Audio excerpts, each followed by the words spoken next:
La cérémonie de clôture de la 16e Assemblée générale ordinaire du Réseau national de lutte anticorruption s'est tenue ce jeudi 31 mars 2016 à Ouagadougou.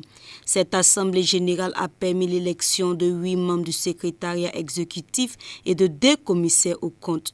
Une nouvelle équipe qui entend poursuivre la mission du REN. Je pense qu'il ne faut pas s'arrêter seulement aux questions de la transition. Nous avons parlé des biens mal acquis. Nous avons parlé effectivement des blanchiments d'argent. Donc il y a un ensemble de questions que nous allons effectivement essayer donc de résoudre. Bon, ce sont des questions qu'il faut résoudre avec, l'ensemble des Burkinabés, peut-être d'abord, mais également, par exemple, si vous prenez la question des biens mal acquis, c'est vraiment des avocats qui peuvent nous aider à résoudre ces questions. Donc nous allons prendre contact avec les avocats pour effectivement traiter cette question.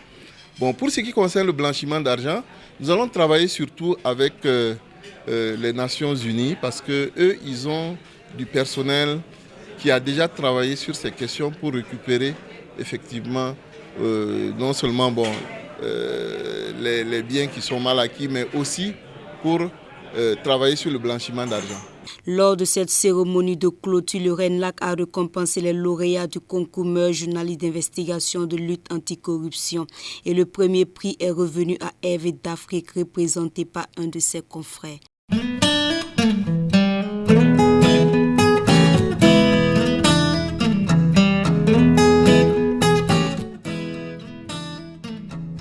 C'est la cérémonie de lancement du projet YouReport. L'UNICEF s'est donc engagé avec le Burkina Faso à travers le ministère en charge de la jeunesse dans un partenariat pour la mise en place d'une plateforme d'échange jeunes pour jeunes et avec les jeunes. C'est avec un grand intérêt que le ministre de la Jeunesse a accueilli ce projet qui contribuera à pallier l'insuffisance d'informations et besoins des jeunes et adolescents. Après-midi, pour le lancement officiel d'un projet novateur dénommé YouReport Burkina Faso. C'est un réel plaisir pour nous d'être associés à cette cérémonie. Au Burkina Faso, comme dans la plupart des autres pays, la jeunesse revendique de plus en plus le dialogue, l'écoute et la participation à la vie politique et sociale. Les récents événements liés aux changements sociopolitiques intervenus dans notre pays illustrent à souhait cette tendance. Cet état de fait nous interpelle sur la nécessité d'explorer des solutions novatrices qui permettront aux adolescents et aux jeunes de prendre part aux décisions les concernant et d'être des acteurs de changement et de développement de leur pays. Distingués invités, mesdames, messieurs, il est donc nécessaire, voire impératif pour nous, en tant que garants du bien-être des adolescents et des jeunes, de prendre en compte les préoccupations légitimes de cette couche sociale dans nos différents projets et programmes de développement. Pour ce faire, nous devons combler le déficit d'information et de communication sur les besoins et aspirations des adolescents et des jeunes afin de répondre de manière idoine aux enjeux liés à la problématique de la jeunesse. C'est pourquoi je salue à sa juste valeur le projet YouReport qui contribuera à pallier cette insuffisance. Chers adolescents et jeunes, mesdames, messieurs, le projet dont nous procédons au lancement officiel est une plateforme d'échange, jeunes pour jeunes et avec les jeunes. initié par l'UNICEF Burkina Faso en partenariat avec le ministère de la Jeunesse, de la Formation et de l'Insertion professionnelle.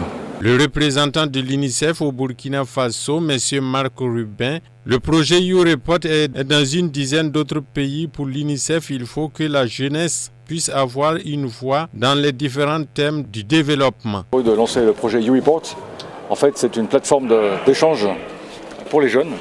Vous savez que dans ce pays, la moitié de la population a moins de 17 ans. Donc avec le ministre de la Jeunesse, nous venons de lancer cette plateforme qui a été établie dans d'autres pays du monde, d'environ une dizaine d'autres pays d'Afrique.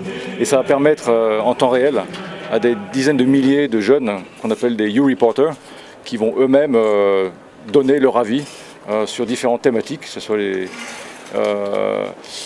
services de base, sur la culture, sur la technologie. Ils vont pouvoir en temps réel discuter et nous donner leur opinion. Car ce qui est important actuellement, c'est que cette jeunesse puisse avoir une voix dans les différents thèmes du développement. Donc aujourd'hui, avec Monsieur le Ministre, nous venons de lancer ce projet et maintenant ça va commencer dans les semaines qui viennent. Le projet YouReport est véritablement un outil qui contribuera à renforcer la participation des jeunes et des communautés dans le dialogue social et politique au Burkina Faso. YouReport symbolise la voix des enfants et des jeunes avec un accent particulier sur les plus défavorisés. YouReport va contribuer à une bonne planification, au suivi et à l'évaluation des actions au profit des enfants et des jeunes. En outre, YouReport permettra d'accroître l'engagement des communautés, de réduire les coûts de certaines interventions et d'obtenir de meilleurs résultats au profit des enfants et des jeunes.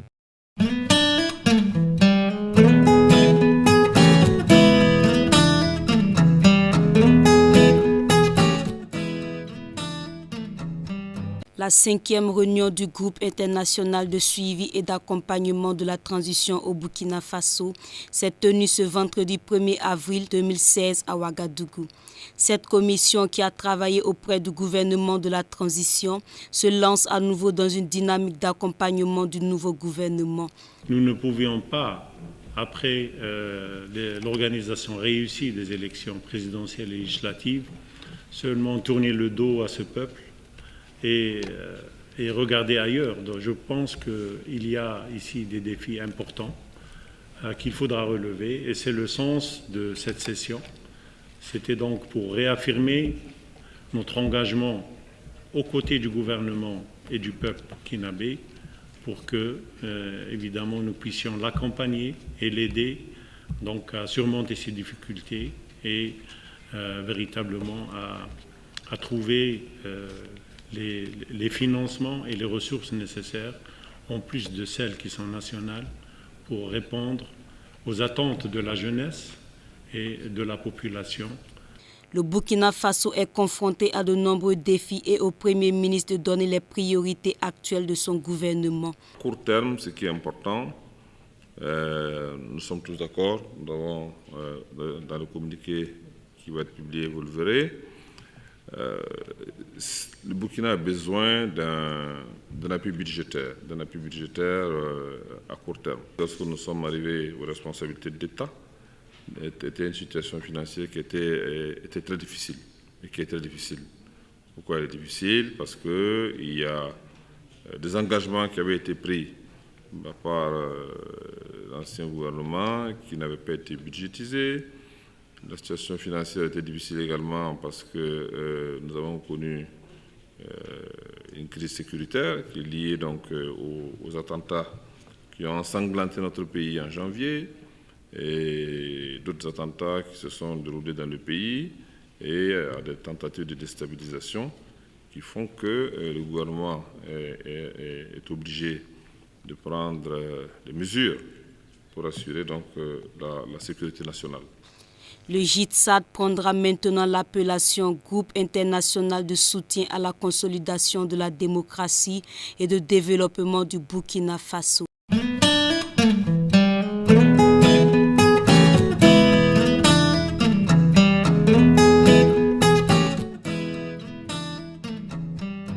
Depuis sa prise de fonction, c'est la première fois que le ministre de la Santé, Ismaïla Ouedraogo, accueille dans ses locaux les hommes des médias.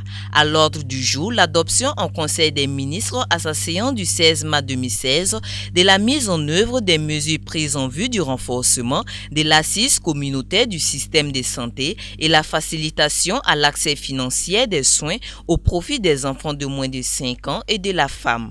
Ces mesures visent à combattre certaines pathologies dont les maladies responsables de 80% des décès chez la femme enceinte et chez l'enfant de moins de 5 ans. Ces maladies sont essentiellement, pour l'enfant de moins de 5 ans, les maladies et les prestations en rapport avec la prise en charge intégrée des maladies de l'enfance, qui visent principalement des pathologies, des maladies comme le paludisme, les diarrhées, les infections respiratoires aiguës, la malnutrition aiguë et les infections néonatales. Il s'agit également des crises aiguës, des maladies chroniques telles que par exemple l'asthme, quand un enfant fait sa crise d'asthme, ou des crises drépanocytaires qui sont souvent assez graves et alarmantes. Et quand ils arriveront au niveau des centres de santé dans lesquels les mesures vont être mises en œuvre, la prise en charge sera intégralement gratuite. Concernant la femme enceinte, il s'agit essentiellement des soins préventifs pendant la grossesse et les soins curatifs. Les soins préventifs, c'est ce que vous savez, qui malheureusement n'est pas toujours d'actualité dans nos formations sanitaires. Et ce que nous voulons relever comme défi, c'est de faire en sorte que ces promesses qui étaient faites depuis les années 2006 puissent être une réalité.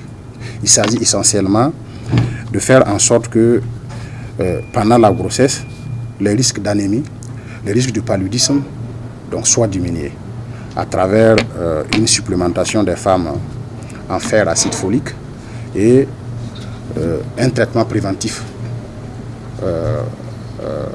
contre le paludisme à travers la sulfadoxine pyrimétamine que les femmes appellent communément le Fansidar. Il s'agit également des maladies, les prestations en faveur de la femme enceinte ou la femme qui est accouchée pendant l'accouchement ou 42 jours après l'accouchement. Il s'agit des accouchements simples, compliqués. Il s'agit des soins obstétricaux néonatales d'urgence. Il s'agit également des soins curatifs essentiels disponibles, bien sûr, dans nos centres de santé pour les cas de maladie qui surviendraient chez une femme enceinte depuis son accouchement jusqu'à 42 jours. Il s'agit également des césariennes. Il s'agit également des chirurgies dans le cadre des grossesses extra-utérines qui ne sont pas rares dans notre contexte. Et également des chirurgies dans les cas de ruptures utérines qui sont souvent cause de mortalité par anémie et par perte sanguine. Il s'agit également des fistules obstétricales. Et en plus de ces mesures, le gouvernement a pris l'engagement de faire le dépistage des lésions cancéreuses. À ceci s'ajoute le recrutement de 16 000 agents de santé à base communautaire pour contribuer à la résolution des problèmes de santé des populations. L'incident survenu dans la nuit du 15 au 16 mars 2016 dans la maternité du centre hospitalier Université Yalgado Ouedraogo, engendrant la mort de Zourata Nana et son bébé, a été évoqué. On va dire maintenant plusieurs semaines, l'inspection générale des services de santé, une équipe de l'inspection générale des services de santé est à pied d'œuvre pour boucler cette enquête. C'est un sujet assez douloureux, révoltant pour tous les Burkinabés d'apprendre que quelqu'un, en voulant donner la vie, en meurt par probablement faute de matériel ou faute de personnes, et ainsi de suite. Et pour ne pas rajouter à cette douleur, à cette frustration, à ce mécontentement, nous ne voulons pas commencer à faire des déclarations dans tous les sens, alors qu'il y a des services compétents au niveau du ministère qui sont chargés d'enquêter, d'investiguer et nous donner les éléments sur la base desquels il nous faut communiquer. Et je crois que avant la fin de la semaine prochaine, ces services nous ont rassuré que leur enquête doit normalement être bouclée. Je dis ça peut paraître superflu, mais en réalité, l'enquête ne va pas se limiter à Yalagado. La femme est venue de quelque part. Et je crois que à la date d'aujourd'hui, ils devaient finir leur enquête au sein de Yalagado et qu'ils doivent, à partir de demain, repartir. Je crois que c'est espèce de Dassasco ou un truc comme ça. La femme a été évacuée vers Yalagado pour essayer de situer un peu le contexte dans lequel tout ça s'est passé et nous amener donc à pouvoir mieux apprécier la situation et tirer les conséquences qui en découlent. En attendant l'effectivité des mesures dans les 13 régions du pays, les régions du centre, des Hauts-Bassins et du Sahel verront le démarrage des mesures dès le mois d'avril et les autres régions à partir du mois de juin. Toutes ces différentes mesures sont estimées à un coût de 20 milliards de francs CFA. À l'heure actuelle, précise le ministre, un fonds de 16 milliards de francs CFA a pu être collecté, soit un déficit de 4 milliards de francs CFA.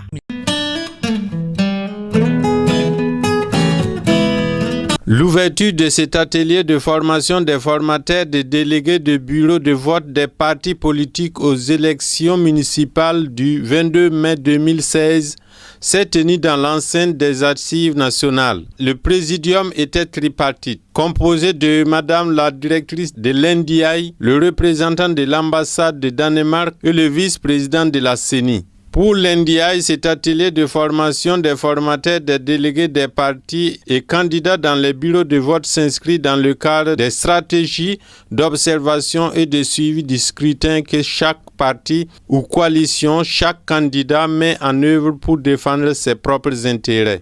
On pense en général que ce sont les observateurs indépendants seulement qui doivent le faire, mais les partis politiques ont un rôle extrêmement important dans ce sens pour s'assurer que les informations qu'ils recueillent au niveau des bureaux de vote remontent avec la qualité nécessaire au niveau de leurs états-majors et qu'ils puissent les traiter en conséquence.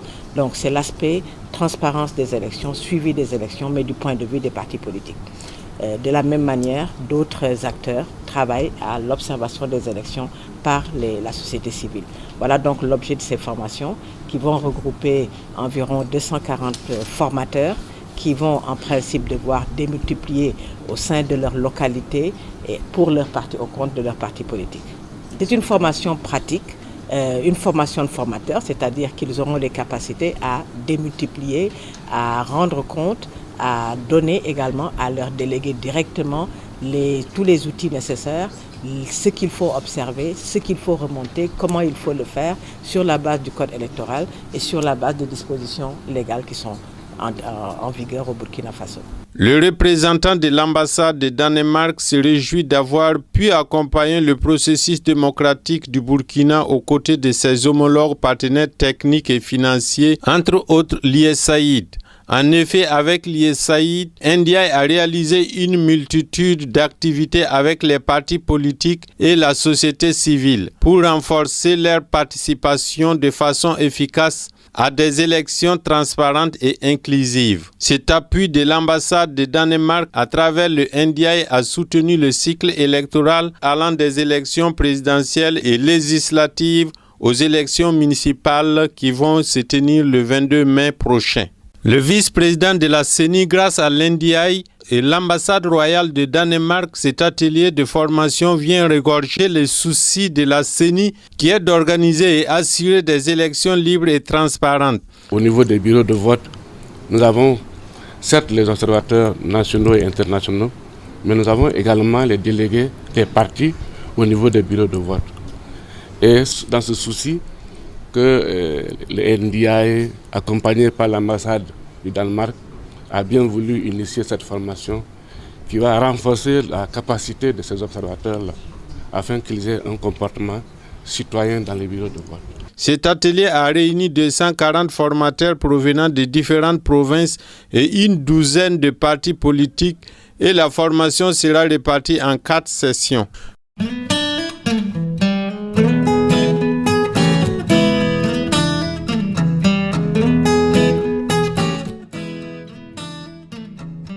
Réduire le taux de chômage est une promesse de campagne du président Roch Marc Christian Kaboré. À ce titre, le Conseil de ministres adopte un décret portant recrutement de 4200 enseignants niveau Bac+2 pour compter du 31 mars 2016. Sur cette décision du gouvernement burkinabé, les premiers concernés se prononcent. C'est une très bonne initiative, mais ce que les gens pensent, c'est qu'on parle de renouvellement d'un an ou je ne sais pas. Si on pouvait bien revoir cette chose et faire que ça soit définitif. Bon, selon moi, c'est une bonne chose parce que déjà, on a le problème de place à l'université. Et depuis, bon, on sait aussi qu'il y a des gens qui déposent pour les concours et tout ça. Donc, déjà, c'est une bonne chose. Ça va permettre de diminuer les effectifs aussi et puis de créer des emplois aussi pour les étudiants. Et puisqu'on sait que bon, c'est pas tout le monde aussi qui peut s'en sortir à l'université, tout ça. Ça permet de régler certains problèmes, quoi. Si certains étudiants trouvent louable cette initiative, d'autres ne sont pas du même avis. Ce n'est pas pour arranger les étudiants. Puisqu'on parle de contrat, après le contrat, tu peux aller au chômage. Et pourtant, l'objectif d'un étudiant, ce n'est pas de chômer. On est 4 ans, après le 4 ans renouvelable une fois. Bon, selon moi, ça ne va pas. Si on pouvait faire de telle sorte, lorsque tu rentres, c'est fini. Tu as l'accès à la fonction publique. Le contrat, c'est ça qui nous aide. Si c'était en tout cas un bon recrutement éternel, en tout cas, on pouvait accepter facilement. Les étudiants sont-ils prêts à déposer leur dossier? Écoutons les avis. Bon, moi j'étais prêt, mais après les analyses, je trouve que je ne suis plus prêt. Si j'ai l'occasion de déposer mes dossiers, je n'hésiterai pas parce que vous n'êtes pas sans savoir que tout le monde est tapé par le chômage. La réception des dossiers est prévue pour ce jeudi 31 mars et ce jusqu'au 29 avril 2016.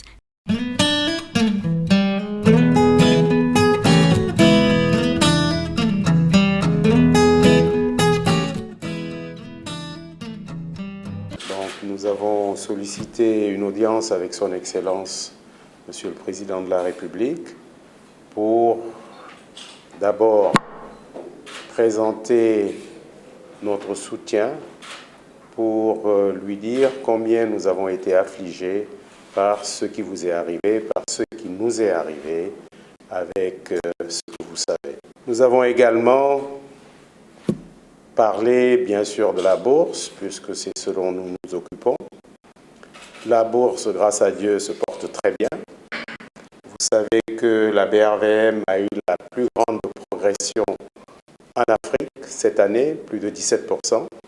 C'est l'une des plus grandes progressions, j'allais dire, dans le monde.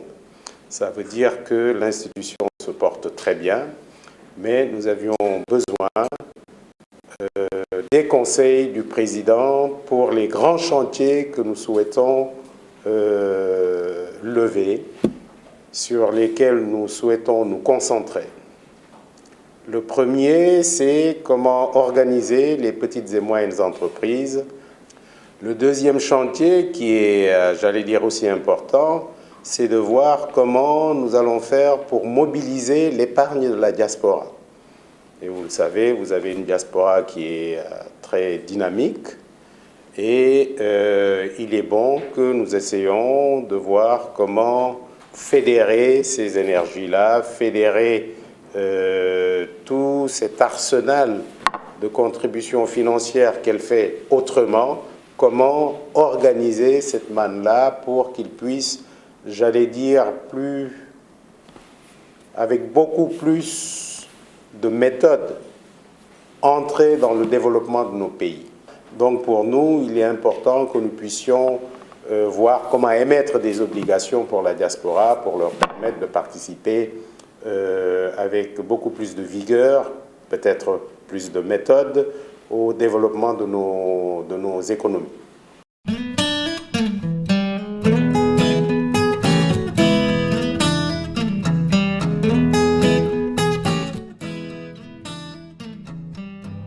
La contribution des volontaires a été d'un grand apport dans la réussite de l'organisation des élections présidentielles et législatives du 29 novembre 2015. Le Burkina Faso est toujours en plein processus électoral. Les élections municipales sont prévues pour le 22 du mois de mai. Et là encore, le PNUD, Programme des Nations Unies pour le développement, met à la disposition de la Commission électorale nationale indépendante 48 volontaires, dont 6 nouveaux, en vue du renforcement de ses capacités. Dans le cadre de notre appui, nous avons déployé un certain nombre de volontaires des Nations Unies qui ont été recrutés de manière compétitive et qui vont accompagner les différents membres de la CENI pour les permettre de mieux préparer les élections. Vous savez, le niveau de capacité au niveau de ces membres, ils sont relativement diminués, ils ont besoin d'un certain nombre de capacités et les volontaires que nous avons déployés vont aller accompagner ces membres-là de maintenant jusqu'à la période des élections pour les permettre de bien conduire leur mission. C'est en fait, si je peux me permettre de rappeler cela, une activité que nous avions menée, comme j'ai dit tantôt, aux élections législatives et présidentielles de novembre 2015 et qui avait aussi été appréciée aussi bien par la CENI, les démembrements de la CENI, les partenaires qui nous appuient et aussi l'ensemble des acteurs qui suivent le processus électoral. Le rôle a été déterminant. Par conséquent, nous avons estimé nécessaire de remettre cela parce qu'on ne change pas une équipe qui gagne. Vous savez que les élections municipales ont ceci de particulier que ce sont des élections de proximité. Et les élections de proximité sont plus compliquées que les élections nationales parce que c'est fortement déconcentré et décentralisé. Je dis même décentralisé parce qu'il y a des décisions importantes qui se prennent au niveau communal. Par exemple, la validation des candidatures, ça va se passer au niveau communal. Donc c'est une élection qui demande à la CENI de faire très attention aux actes qui sont posés au niveau de ces démembrements afin que tout cela concourt à un bon déroulement des élections. Donc ce matin avec les venus, nous avons été vraiment satisfaits de ce qu'ils ont fait pour les élections couplées présidentielles et législatives. Et donc nous pensons que leur apport va être très important étant donné qu'ils seront par province et de façon permanente pendant tout le temps qui nous reste. Je crois qu'ils vont pouvoir apporter à nos démembrements l'appui nécessaire qui sera bien sûr basé sur les indications que nous-mêmes nous allons leur donner. La CENI fait sujet de polémiques par certaines organisations de la société civile, lui reprochant son inaptitude et son manque de vigilance, rentrant dans le cadre des préparatifs des élections municipales. Je crois qu'il faut d'abord connaître le processus électoral, parce que ce n'est pas quelque chose qui s'apprend sur le tas facilement. Moi, je crois que si on doit nous reprocher quelque chose, ça doit être par rapport à la réglementation, le cadre légal. S'il y a la moindre chose à reprocher à la CENI qui se base sur le cadre légal, nous, on prend ça en considération et nous prenons ces critiques pour améliorer ce que nous faisons. Mais toute critique qui n'est pas fondée sur le cadre légal, parce que les élections, c'est très sensible. Ça touche directement les individus, de telle sorte qu'on peut avoir des réactions d'humeur. Mais nous, en tant qu'organisateurs, nous comprenons cela, nous acceptons cela et nous restons dans le respect du cadre légal. Je pense que c'est notre protection comme ça et c'est là qui nous permet de relever la tête chaque fois. Les 48 volontaires seront répartis dans l'ensemble du territoire national, un dans chaque province et les 3 autres dans les 2 grandes villes du pays que sont Ouagadougou et Bobo-Dioulasso.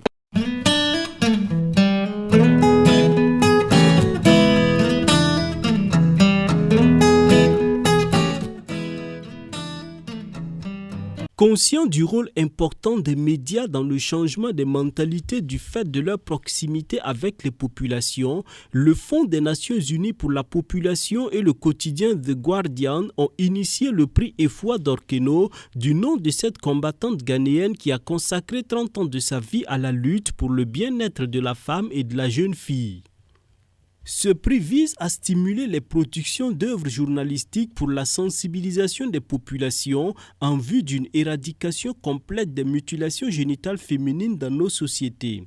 Pour cette première édition, ils étaient 91 journalistes, toutes catégories confondues, de toute l'Afrique, à prendre le départ pour la conquête du prix Efwa d'Orkeno de la lutte contre les mutilations génitales féminines. À l'arrivée, c'est Céline Elola de la radio municipale de Ouagadougou qui remporte le premier prix dans sa catégorie pour son reportage sur la contribution des hommes pour l'accélération et l'éradication des MGF. Ce prix de Céline est pour moi l'invite à toute la presse à redoubler d'efforts. On parle de choses qui sont extrêmement visibles, mais ces questions-là sont extrêmement sensibles. Et il faut que de la même façon que nous avons parlé de démocratie pendant des années, il faut que nous parlions de la fin de ces mutilations-là avec beaucoup de force, avec beaucoup de perspicacité, avec beaucoup de reportages comme celui réalisé par Céline pour toucher les populations et faire bouger et faire évoluer les mentalités. Toucher les populations et faire bouger les mentalités, c'est tout l'engagement de Céline et avec elle, l'UNFPA qui s'engage de l'accompagner. Les mutilations génitales féminines sont portées par les femmes. Ce sont les femmes qui sont les gardiennes de cette tradition. Et je suis heureuse que pour le premier prix Efwa d'Orkeno, que ce soit une femme qui soit allée à la rencontre de ses pairs pour comprendre et élaborer une œuvre qui vise l'accélération donc de l'abandon. Et donc c'est dans ce cadre, au regard donc des belles performances en fait réalisées par Céline Elola, que nous souhaitons mettre à sa disposition, comme on a dit, les moyens logistiques et financiers. C'est ouvert, donc ce n'est pas un contenu.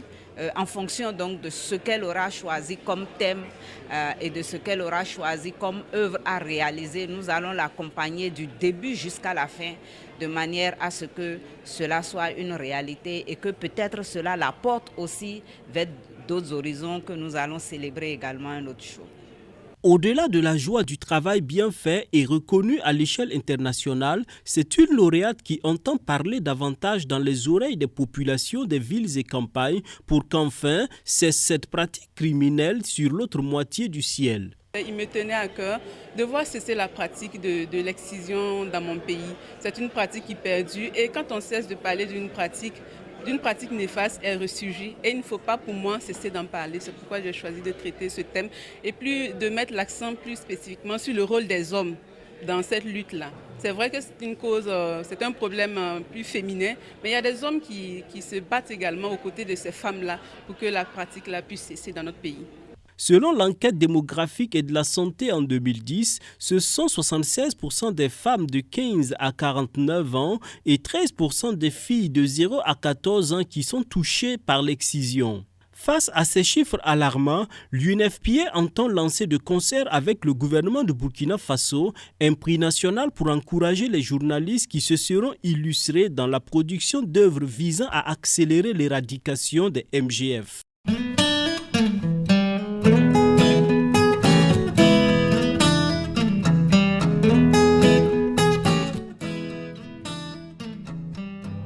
Ce siècle présent est rempli d'embûches, de difficultés, de toutes sortes de preuves. Les attentats, les guerres par-ci, la pauvreté, la misère, les maladies par-là. L'homme endure tant de preuves qu'il est dérouté, voire perdu. Que faire? Un seul remède, une seule solution infaillible, idoine, Jésus-Christ de Nazareth. Si vous y croyez, Dieu fera de grands prodiges dans vos vies. C'est sous ces thèmes que l'Église des Assemblées de Dieu, le Centre international des prières et des délivrances, Wendentumde, a réuni des milliers de personnes venues des 4 coins du Burkina Faso et de la Côte d'Ivoire pour les enseigner durant 4 jours sur la parole de Dieu. Pour de nambar parce conférence kanga ya ton pipi conférence ton sont organisé na man Burkina Faso la tourner tek fa la bam yam te conférence pour ya wena panga wa ko shugo shiyere yam chanté yam nan de wona mi solma la yam te ba na muso pa ma mangre ne buso ko so shuguri ne pa ma shishon pidbu la siyir fa ne ba pa ma panga Christo na pour la ne ba kin wona tongor pour donc la mention ko wena ya ti conférence wala tuumte wala sambe wondo tataba ba champa assemble de te wondo tataba fema pour ne chente shishongo pine ba jeune tirere tibale akitram tinekre wa Burkina Faso atontenga pour Jésus-Christ est venu parmi les hommes pour propager l'amour de Dieu et faire des grands prodiges. Cependant, ajoute l'orateur, toute personne qui espère de grands prodiges dans sa vie doit s'attendre à de rudes preuves. Ainsi, vouloir des miracles et avoir de nombreux protagonistes vont de pair. Dieu nous aime et à travers son Fils Jésus-Christ de Nazareth, il est prêt à nous secourir en cas de difficulté si nous nous confions en lui et si nous croyons en sa puissance. David a choisi une pierre d'entre les 5. C'est Jésus-Christ.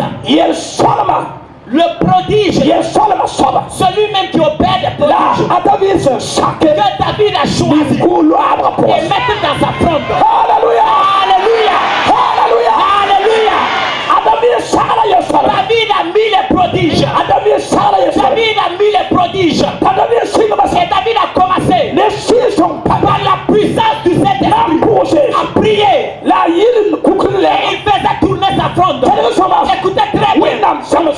Il y a un enseignement divin ici. Quand la fronde tournait, cela veut dire partout où est le monde, partout où se trouve dans le monde entier, là où se trouve l'ennemi, dans le monde entier, même si au village, même si c'est en Côte d'Ivoire, même si c'est en Belgique, même si c'est aux États-Unis, même si c'est en France, même si c'est au Ouagadougou, même si c'est au Mali, même si c'est au Togo, dans le monde entier, dans le monde entier, alléluia, alléluia. Il y a deux voisins dans le monde entier. Et les prodiges étaient dans la fronde. Et demande à David, je suis allé partout dans le monde. David, qui veux-tu que je combatte? Et David dit au prodige, celui qui est dans les frondes là, je te dis d'aller là. Il n'est pas loin de Goliath, c'est Goliath. Et les prodiges répondent, David, laisse-moi rapidement, je vais aller. Libère-moi, je vais aller. Laisse-moi aller. Laisse-moi aller. Et David l'a retenu. Il l'a retenu. Et il priait. Et les prodiges, David, libère-moi pour que je parte. Et David a libéré la pierre. Et la pierre se allait taper le front de Goliath. Il est tombé tout. Alléluia. Aujourd'hui même, je m'appuie sur la parole de Dieu, sur le sang de la nouvelle alliance. Je déclare de l'autorité de Dieu. La parole de Dieu dit que Dieu regarde le monde entier, que Dieu regarde en ce moment, que Dieu regarde en ce moment même. C'est les esprits des idoles et les esprits des ténèbres qui bloquent des prodiges, qui est comme un Goliath. Ce soir, c'est la conférence, la fin de la conférence. Les prodiges de Dieu vont aller, qui est comme un feu, et aller le lâcher et le détruire par le sang de la nouvelle alliance. Le révérend Jérémie Zoundi a invité son auditoire à persévérer dans la prière, car dit-il, c'est au travers d'elle que Christ agit.